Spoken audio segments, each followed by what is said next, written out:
I'm new to the woods. Today we're inside, so we've got some storms coming through, so it was a great time to bottle up some kombucha for Northern Waters Distillery. Northern Waters Distillery will be featuring my kombucha on weekends in Minocqua. I highly recommend getting over there and trying one of their craft cocktails. I recommend ordering one of these gallon jugs, glass, and 4 of these Grolsch style bottles. These work great. Make sure you get the round tops, the ones with the corners, the square tops, tend to have more pressure points and are more likely to explode when they get pressurized. When you're making kombucha, there's 2 stages. There's 2 fermentation processes. There's the first ferment and there's a second ferment. I like to make it real simple and do it all at once. This here is 2 gallons of kombucha that's ready to be bottled. This has been aging for about a week. We're going to bottle and flavor that today. This here is going to be a new batch of kombucha that'll enter the first stage of fermentation. Got some thunder. Because I'm making such a big batch, I'm going to use a couple of growlers.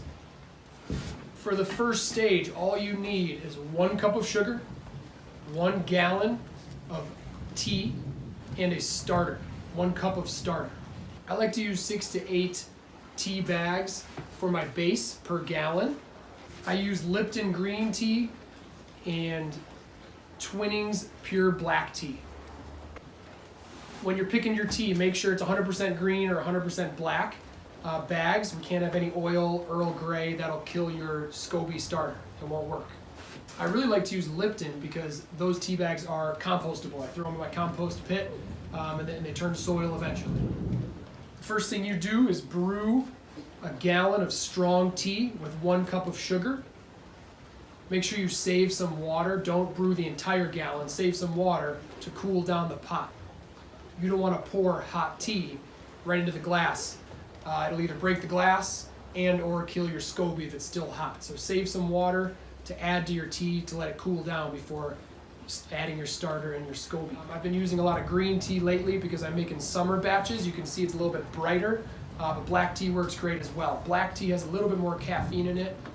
Let that sit for 1 to 2 weeks, tasting it occasionally. The longer it goes, the more it tastes towards vinegar sour. After a week or so of your first fermentation process, with a paper towel to allow oxygen to get in, you're going to want to seal it up for your second ferment after adding some fruit juice or flavoring of your choice, another sugar source, to allow that SCOBY and that kombucha culture to pressurize, carbonate, and become flavored. I use roughly 1 to 2 cups of fruit juice per gallon. I like to use a masticating juicer because it tends to keep more nutrients in, and then I compost and toss the fiber that comes out of the juice. That being said, you could use any blender, any juicer that you have, and feel free to strain out the pulp at any stage.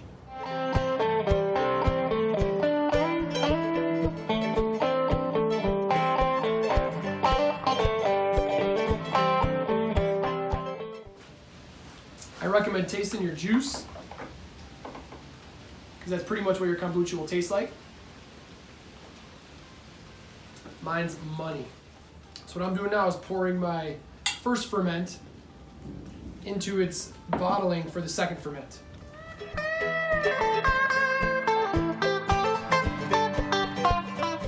Now you want to leave about a cup of your starter fluid and the SCOBY in this because that'll be the start of your first ferment from that tea that we made earlier.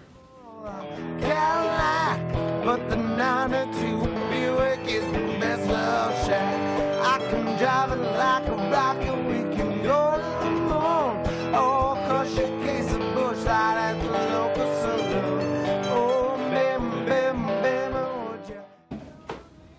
After it's in the bottles with the juice, seal it up tight. This jar isn't super airtight, so I'll run duct tape around the top. Because now when you take the oxygen away is when it starts to build its own carbonation. Now in this stage, because it's pressurizing, I recommend every day or so go in there and give it a burp, kind of like you're you're opening a soda can. Let a little bit of air out so it doesn't pressurize too much and risk blowing up a bottle. Now that I've got this ferment into its second stage, I'm going to move this out of the way. This can sit for 2 to 7 days. The reason we left some of this starter fluid in is because that tea mixture that I made before has cooled down. I'm going to pour it equally into these two and then fill the rest with water.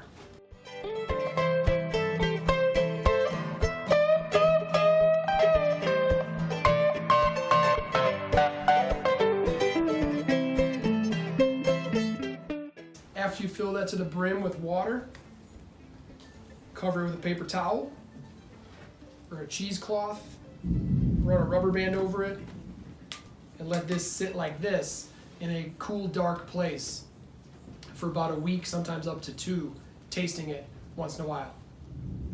Thanks for watching my rainy day kombucha tutorial. Don't forget to check out New to the Woods on Instagram, Facebook, Twitter, and YouTube. Rate, subscribe, like, and comment, and share with your friends if you think they're into the things we're doing up here in Minocqua, Wisconsin.